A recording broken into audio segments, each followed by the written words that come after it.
track. Cooler full of bottles rattling in the back. Bonfire burning, moon hanging low. Bad little angel dancing out of control.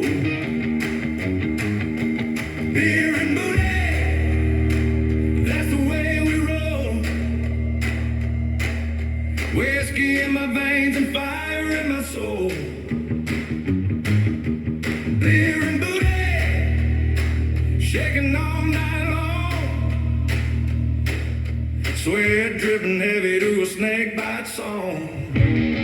Oh, yeah. Beer and Booty, 96.1 Styling, 96.1 FM, right in your ear on a Tailgate Tuesday. Make sure to check out tailgatemag.com and highbeamsmag.com. The new issue, the first remake issue, is hitting newsstands in about a week. So, for all you doubters and haters and all that, man, fuck you.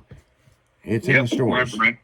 So, We're in print. Yeah, we're in print right now, man. So, and if you're in the state prisons listening from any prison system in the US of A, you can definitely get it because it'll be in commissary. So we made that deal happen. So the #1 Red Magazine. Yeah, this is good in jail, huh? Yeah, if you go to jail, yeah, you can get in commissary Tailgate Magazine.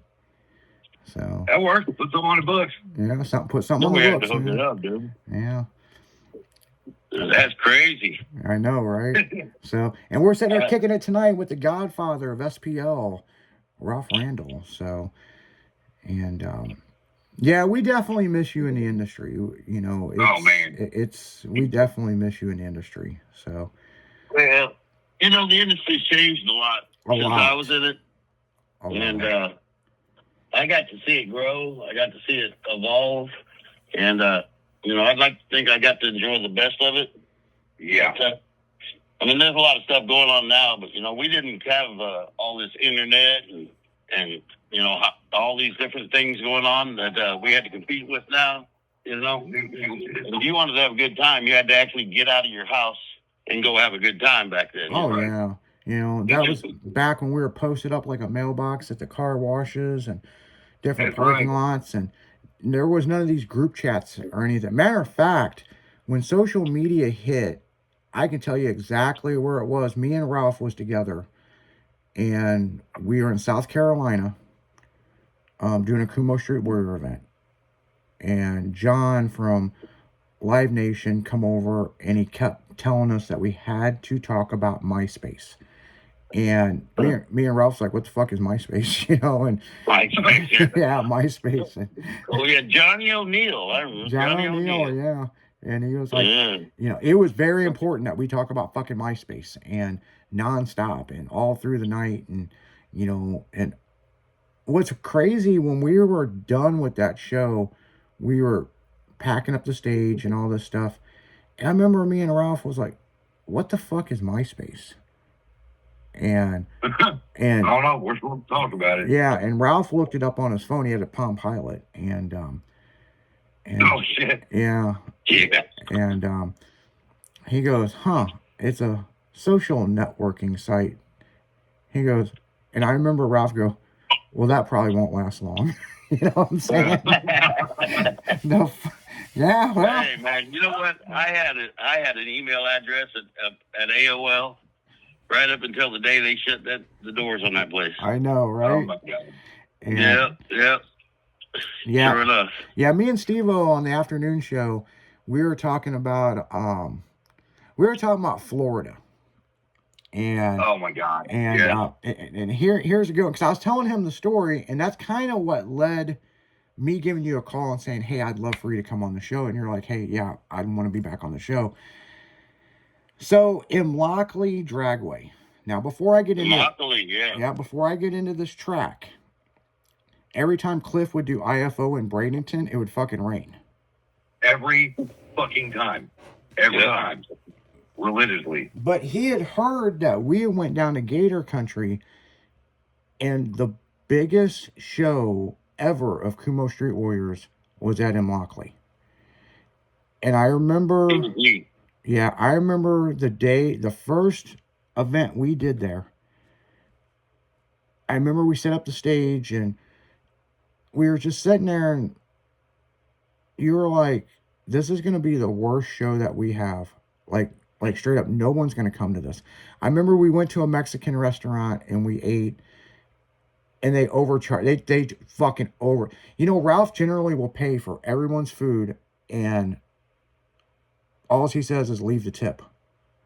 Yeah. Okay, that was the rule. Company paid for it. This was so bad, people, that he started breaking down. What the fuck did you eat? You know what I'm saying? They charged us for they charged us for shit we didn't even want. And I remember we were eating lunch, and he goes, "Man," matter of fact, he was looking at his phone because he had like 5 other events going on throughout the United States, and he was actually, Ralph, you were saying, I'd rather be at one of these other shows because this is going to suck tonight. And when we come back to the show, there was 4 miles, people, of a line to get into this place. Jeez, holy shit. And that was back when Ralph had that F650 custom cruiser. We damn near were in the ditch driving beside people. And we were like, you got to let us the fuck in because, you know. And I remember the one guy was a dick and Ralph was like, if you don't let us in, there won't be a show that happens. Oh, yeah. I mean, these people were lined up from one end of town to the other. I mean, 4 miles. 4 miles. I never seen anything like it. Yeah, and it was the biggest show. I mean, Kumo Street Warriors was always a big show, but this was like a mecca show. And oh, yeah. And it was a temporary runway. That runway was an alternate landing site for the space shuttle. Yeah. NASA actually owned it. And this guy had, his name was Ralph, by the way. Yeah, his name was Ralph. He had everything set up to where within 30 minutes he could have the runway cleared in case they had to have an emergency landing. So everything was set up where you could just grab it all with forklifts and move it off the runway. Huh. It was pretty neat. Yeah, that was actually, Ralph, that was the first event we ever seen a four-wheeler beat a car. Remember? Really? Oh, yeah. Yeah. The Banshee? That fucking, it wasn't one. There was a whole crew of them, and they were out there betting big cash that you can't outrun my four-wheeler and all this. And man, you know. And I thought they were fast until I saw the snowmobiles up in Kansas. Oh, yeah, the snowmobiles are fucking nuts. Yeah. They're running the snow. I watched IHRA over the weekend because we had the snowmobiles at Street Outlaws Live, but the snowmobiles are in IHRA now. They have a fucking class, like multiple classes. And oh, yeah. My God, man. I mean, but yeah, that show, that first show, we had the girl that owned the car from Too Fast, Too Furious, the purple Eclipse, the girl that actually owns the car. That car was there, screen used, and her. Yeah, because she got second in the bikini contest, and she was pissed. And not as pissed as the one out in Oregon. Oh yeah, yeah.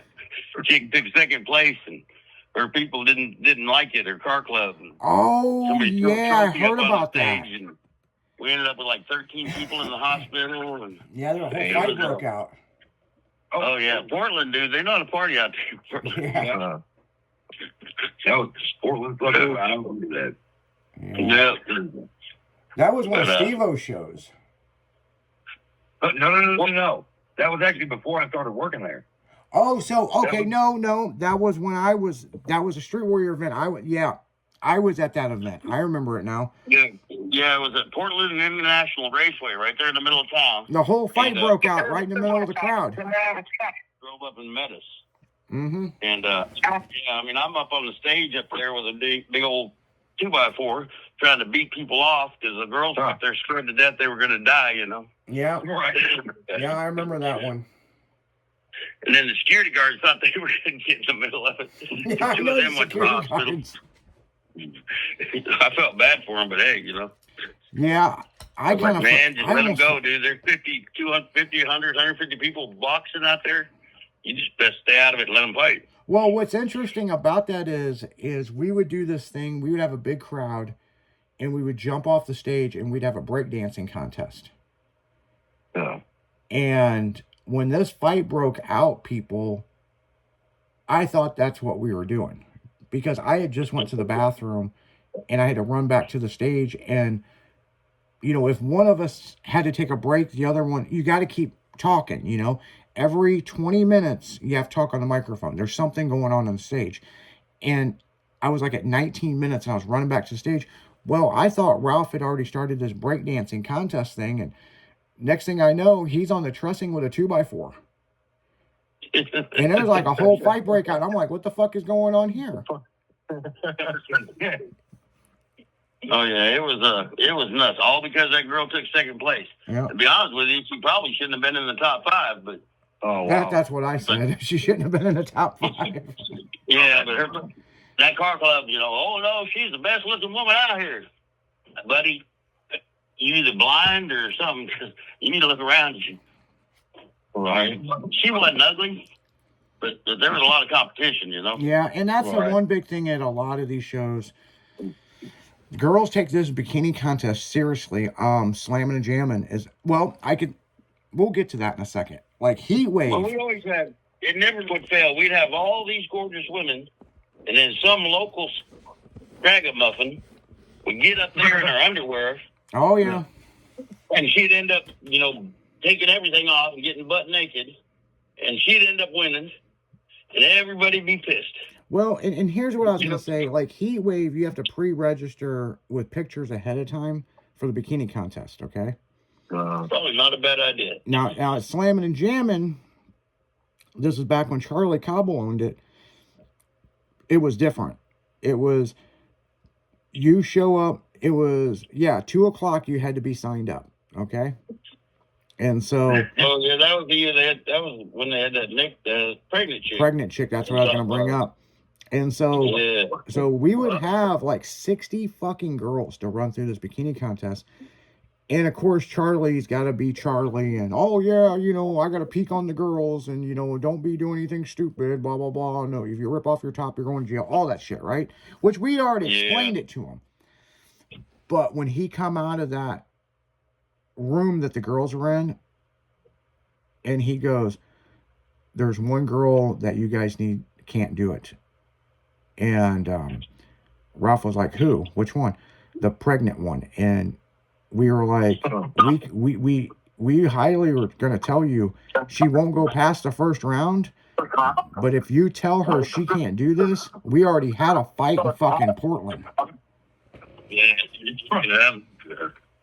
And then the crazy thing is the girl almost end up in the top 3.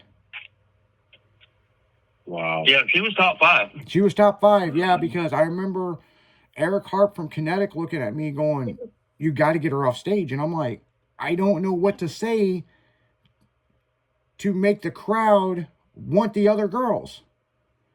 She's doing it for the kids. I mean, at least you got to say that. Yeah, so, I went through, what was it, Ralph, 3 times of like, yeah, we're going to do this one more time. What do you think about contestant number 1? And finally, I just touched the girl's backs and was like, walk forward. And but the girl was really, she was really pretty. But she was 9 months pregnant, people. Yeah, she was pregnant. Yeah. Yeah, she was big belly pregnant. And that's funny. And the crowd loved it. And and fucking Charlie was always trying to keep a rein on that thing. I remember one year, what's his name? Jelly Roll.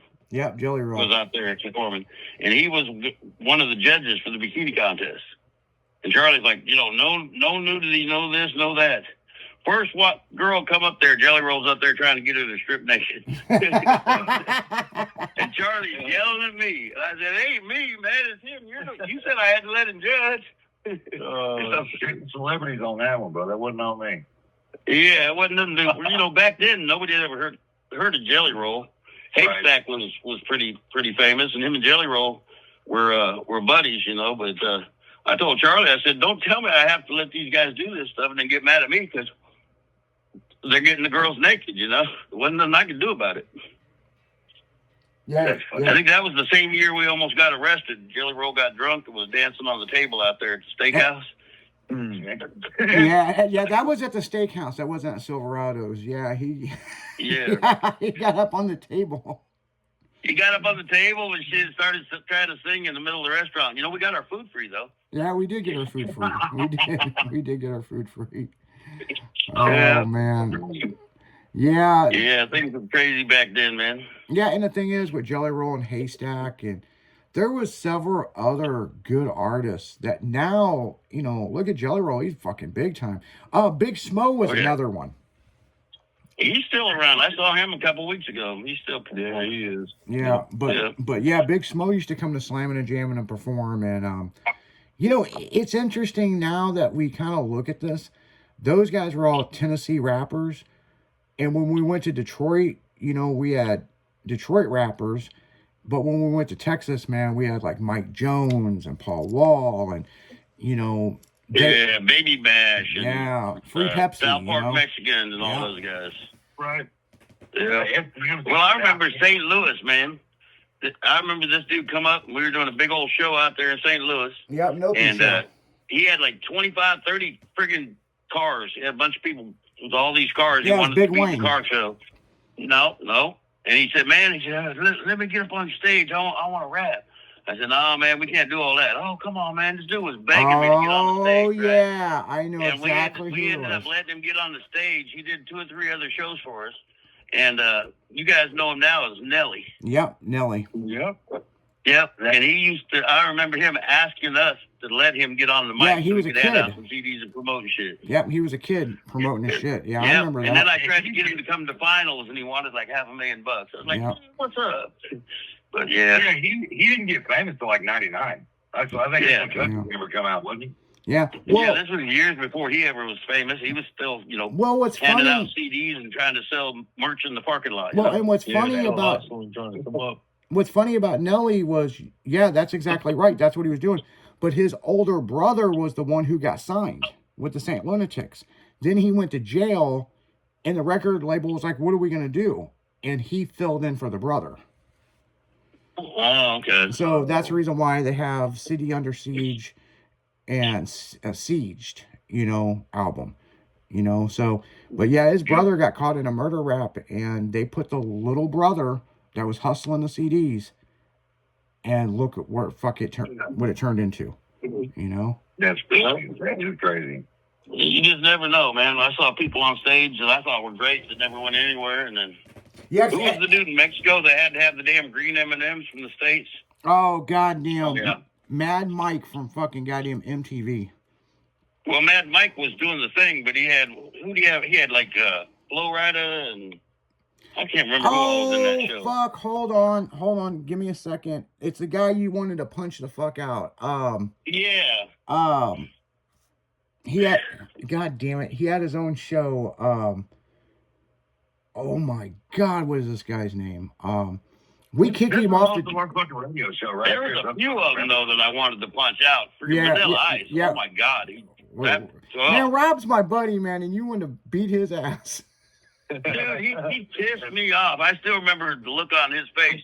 He said, well, if we don't get to keep going, then we're not performing tomorrow night. And I said, good, because I haven't paid you ass yet. He said, Tommy Kwan, and manager, comes over and says, nope, they haven't paid us yet. You know what? We got to go home. I slept 3 hours before finals that year. It was nice. That's some funny shit. I'm trying to think of that guy's name. He was on Spike TV, had his own TV show. And I can't remember, but I know they don't sell M&Ms in Mexico. No.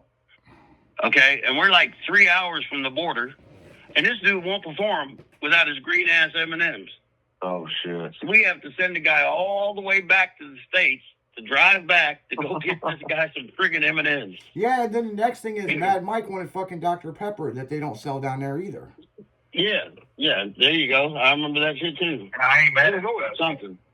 I remember, what's his name? 50 Cent. 50 Cent, yeah. Kept pouring water in my monitors when he was performing down in Padre. And I was like, man, I was in the earphones. I said, y'all need to stop that.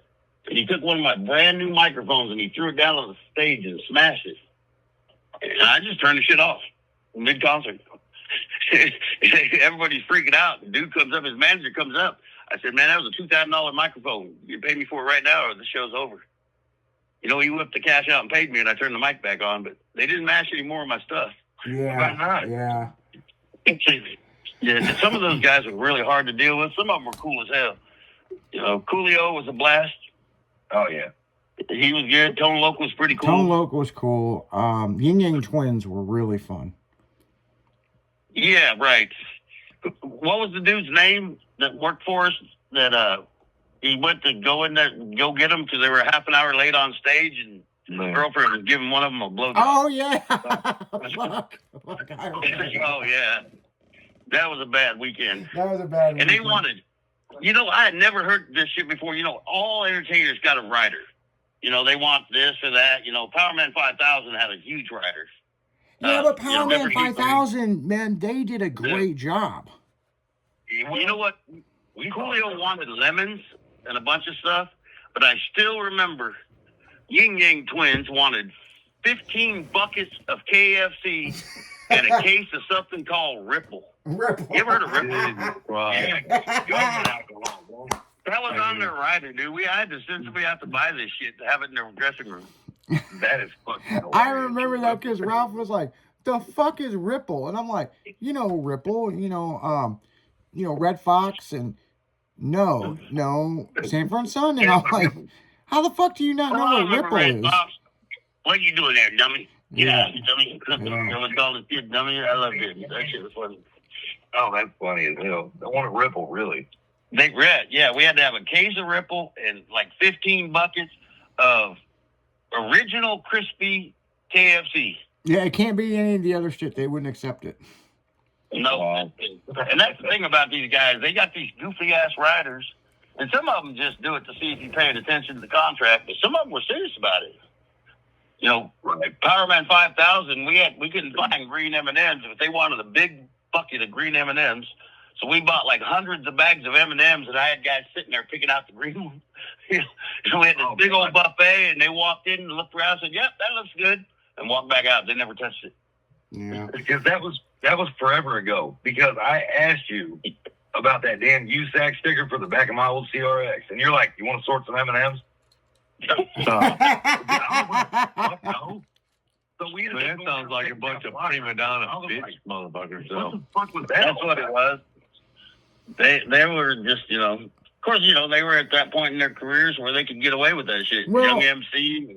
We Well, worked with a lot of when Slick Chicks took off really, really big, Ralph was there helping me with the contracts. Right. And especially the hotel room writer and all that stuff. And Ralph told me, he goes, I remember Ralph had his glasses on. He took his glass off. He goes, "So this is the part where it gets fun. You can ask for anything you want in your writer. Either they have to provide it or they have to pay for it. And you have to set a monetary value. This is how bands and stuff get extra money on the road and stuff."